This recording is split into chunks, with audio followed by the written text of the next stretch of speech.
Bismillahir Rahmanir Rahim, Alhamdulillahi Rabbil Alamin. La louange revient à Allah Tabaraka wa Ta'ala, maître des mondes, créateur des cieux et de la terre. Que la prière de notre Seigneur et sa salutation soient déversées sur notre prophète Muhammad sallallahu alayhi wa sallam, ainsi que sa noble famille, ses honorables compagnons et ceux qui l'auront suivi dans le droit chemin jusqu'à la fin des temps, et qui nous fasse l'honneur de faire partie d'eux. Amin. Ya Rabbal Alamin.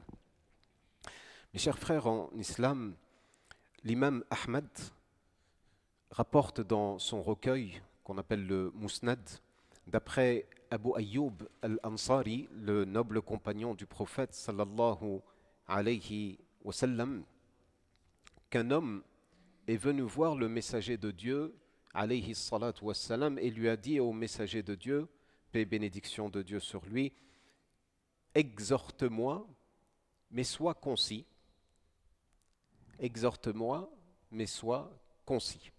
Le prophète sallallahu alayhi wa sallam lui a dit, lorsque tu te lèves pour prier, prie comme si il s'agissait de la dernière prière de ta vie.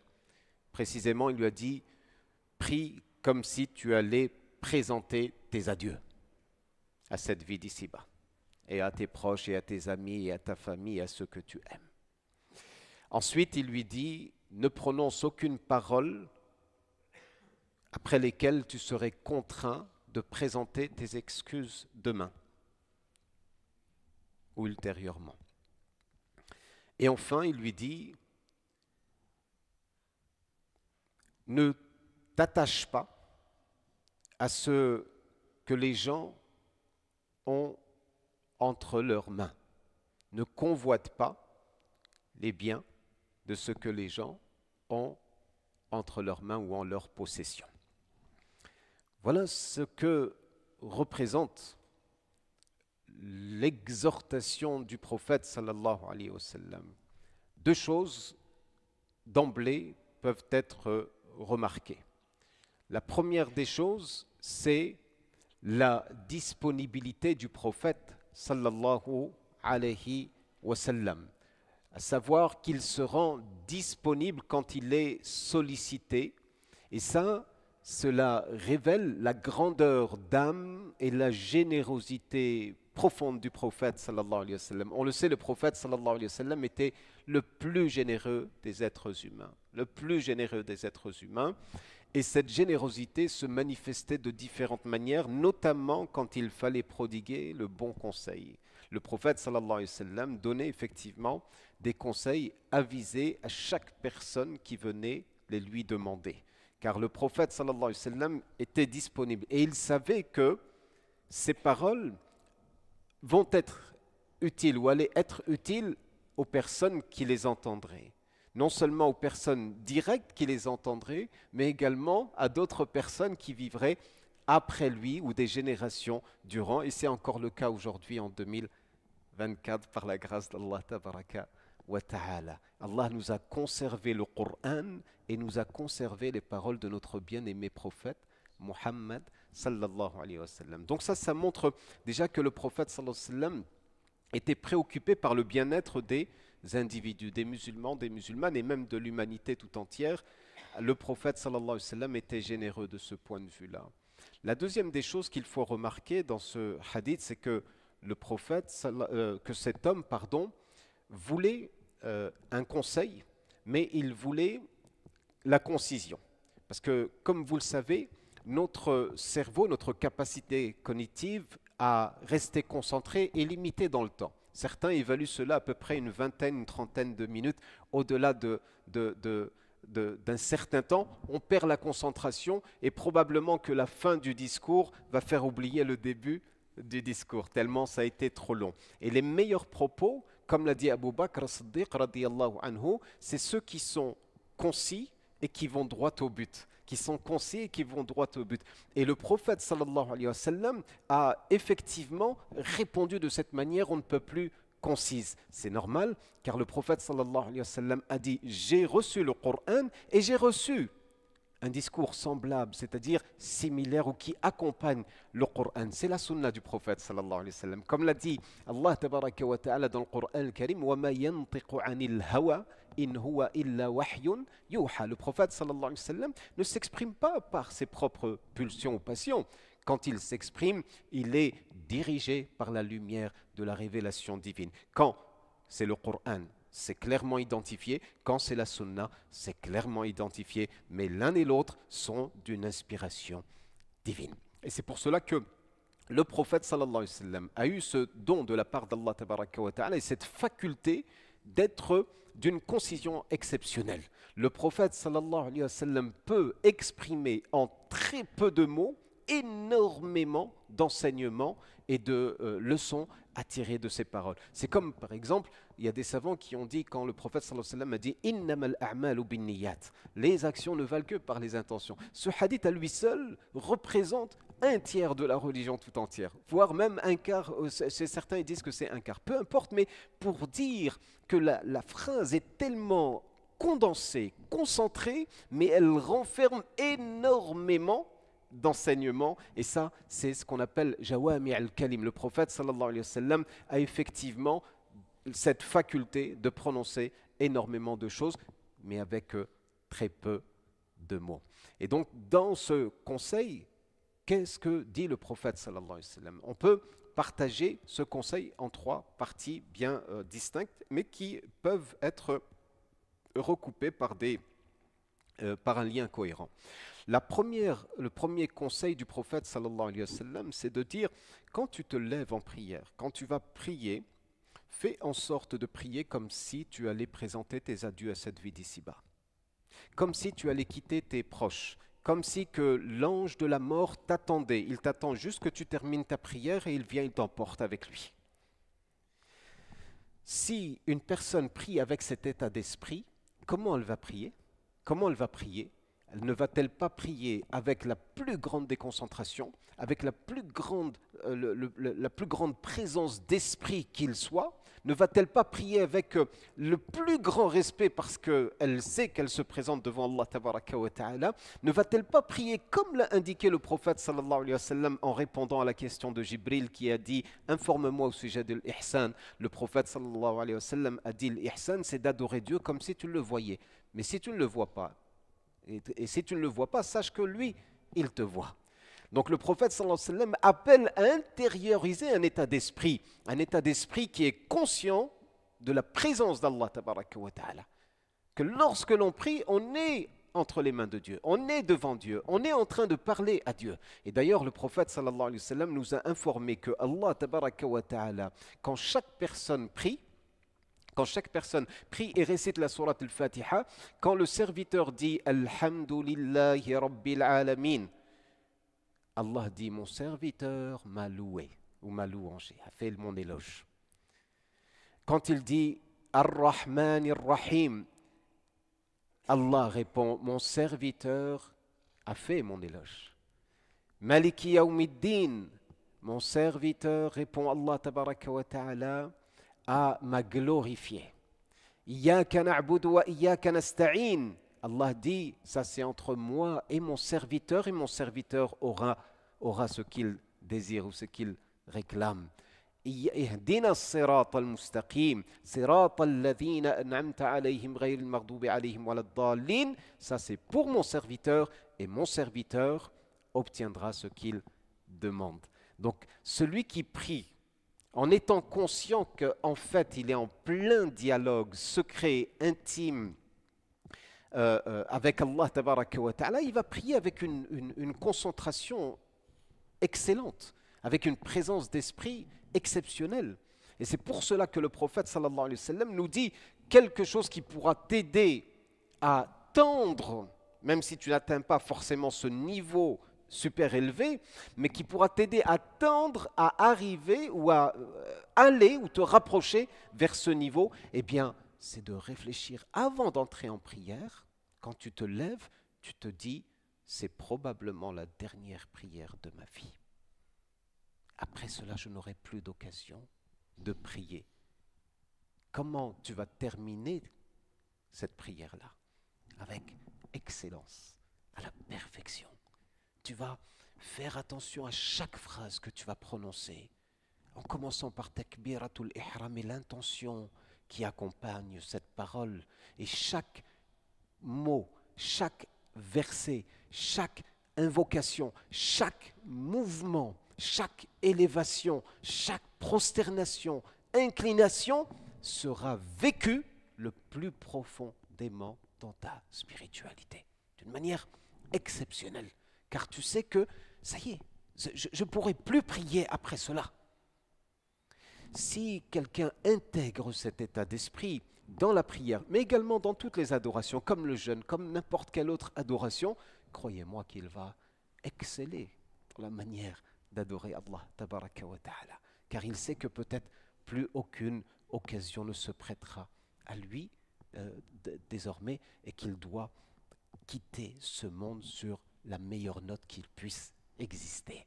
Comme a dit le prophète sallallahu alayhi wa sallam, la considération, le jugement d'Allah tabaraka wa ta'ala est concentré sur la fin de ta vie. Sur la fin de ta vie.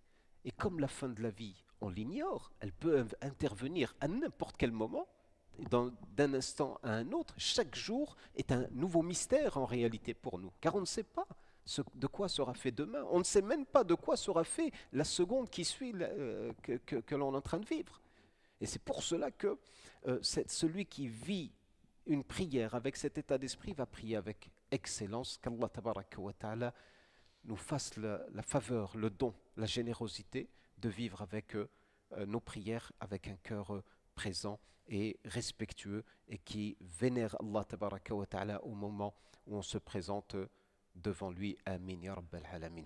Deuxième indication, deuxième conseil du prophète sallallahu alayhi wa sallam, c'est ne prononce pas une parole qui te contraindrait demain à présenter tes excuses.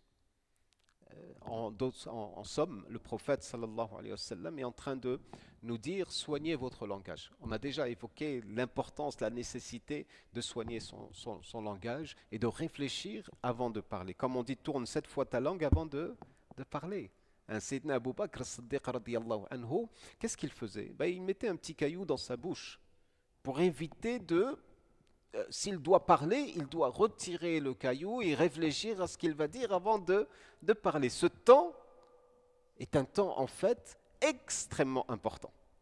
Le temps de réflexion et de ne pas être dans la réaction rapide.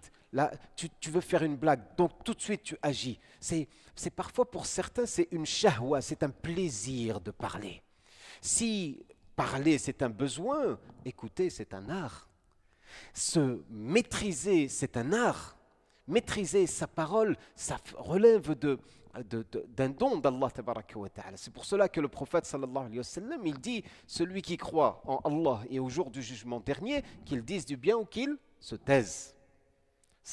Là aussi, c'est un des conseils du prophète sallallahu alayhi wa sallam qui est très concis, mais qui renferme énormément de savoir et de connaissances. Sallallahu ala rasulillah, sallallahu alayhi wa sallam.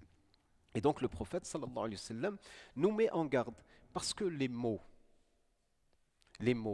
M-O-T-S, dans bien des cas, ils génèrent des mots M-A-U-X. Avec nos mots, on fait des dégâts. Avec nos mots, on fait des blessures. Chaque blessure physique, tôt ou tard, elle va se cicatriser et disparaître. Elle va être oubliée. Combien de chutes avez-vous fait quand vous étiez jeune? Vous êtes ouvert ici, vous avez coupé avec un couteau, vous avez été blessé ici. Qu'est-ce qui s'est passé? Vous vous rappelez de ces blessures? C'est oublié. C'est de l'histoire ancienne. Mais quelqu'un qui vous vexe, qui vous blesse avec des propos, généralement, il est rare que ces blessures se cicatrisent. Les blessures de l'épée, comme dit le poète, elles finiront par se cicatriser. Mais les blessures de la langue, elles ne se cicatrisent jamais. Elles ne se cicatrisent jamais. Et donc, plutôt que de devoir un jour regretter ta parole parce que tu as parlé trop vite, tu n'as pas été dans la maîtrise, tu as été dans l'impulsion, dans la réaction, etc., rapide, sans réflexion, eh bien, réfléchis à cela. Parce qu'un jour, tu vas peut-être vouloir t'excuser, tu ne pourras pas t'excuser. C'est trop tard. Les mots, ils sont sortis. Tu vas devoir peut-être t'excuser ici sur terre, mais le pire, c'est que quelle excuse tu vas présenter devant Allah tabaraka wa ta'ala? Quelle excuse? C'est une incitation à réfléchir avant de parler. Parce que la langue commet des dégâts parfois irréparables qu'Allah tabaraka wa ta'ala protège notre langue. Amin ya rabbil alamin. Cependant, s'il faut se maîtriser, il ne faut pas hésiter à dire le bien. Il ne faut pas hésiter à l'utiliser dans le bien, cette langue. Allah, le prophète sallallahu alayhi wa sallam nous dit Man kana yu'minu billahi wal yawmil akhir falyaqul khayran. Le khayr, tu peux. Fais-toi plaisir. Invoque Allah. Supplie Allah. Lis le Coran. Instruis-toi par cette langue. Pose des questions sur ta religion. Donne le bon conseil à celui qui te le demande. Invite les gens à faire le bien. Ta langue, c'est un moyen extraordinaire de pouvoir se rapprocher d'Allah tabaraka wa ta'ala. Comme l'a dit le prophète sallallahu alayhi wa sallam, par la langue, tu peux être élevé à des niveaux inespérés, inattendus, insoupçonnés. Tu ne t'attendais pas à atteindre un tel niveau, mais Allah tabaraka wa ta'ala, par cette parole dont il a agréé qu'elle puisse sortir de ta bouche, il t'a élevé à un niveau exceptionnel. Allahumma ja'alna minhum ya rabbil alamin. Et donc le prophète sallallahu alayhi wa sallam nous dit attention à ne pas générer des mots avec nos mots et avec nos paroles. Le troisième conseil du prophète sallallahu alayhi wa sallam, il dit détache-toi, détourne-toi, détourne ton cœur en fait, détourne ton cœur de la convoitise de ce que les gens ont entre les mains. C'est-à-dire ne convoite pas les richesses, les biens des autres. Cet état d'esprit peut se traduire à force par de la cupidité, par de l'avidité, par de l'envie, par de la convoitise, et ça devient une maladie, ça devient maladif. C'est une maladie du cœur, et cette maladie, quand elle se saisit du cœur, l'envie, elle devient de la jalousie, non seulement elle fait du mal à l'auteur de ces sentiments ou de cette maladie, mais il va être prêt à commettre du mal envers les autres pour obtenir ce qu'il convoite et ce qu'il désire ardemment. Cet amour immodéré des biens et des richesses peuvent parfois conduire certaines personnes à adopter des attitudes et des comportements déplacés, c'est le moins qu'on puisse dire. Et pour cela, le prophète sallallahu alayhi wa sallam nous dit en fait, détourne ton regard, le regard du cœur, parce que c'est ce qui est le plus important. Tu peux faire mine d'être détaché de cette dunya, mais ton cœur est attaché. C'est pas ça.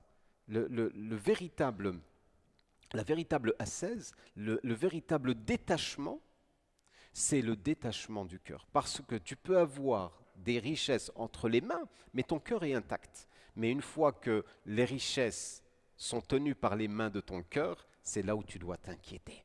Si c'est que tes mains, les mains de ton corps qui tient ces richesses, ça va, tant que ton cœur est intact. Mais lorsque ton cœur s'est saisi de ces richesses, eh bien là, il faut s'inquiéter, il faut se poser énormément de questions. Et c'est ce que dit le prophète sallallahu alayhi wa sallam, détourne ton regard du cœur des richesses des biens, des richesses des gens qu'ils ont entre les mains. Ainsi, le prophète sallallahu alayhi wa sallam est en train de nous éduquer, et éduque cet homme et nous éduque nous-mêmes également à le contentement.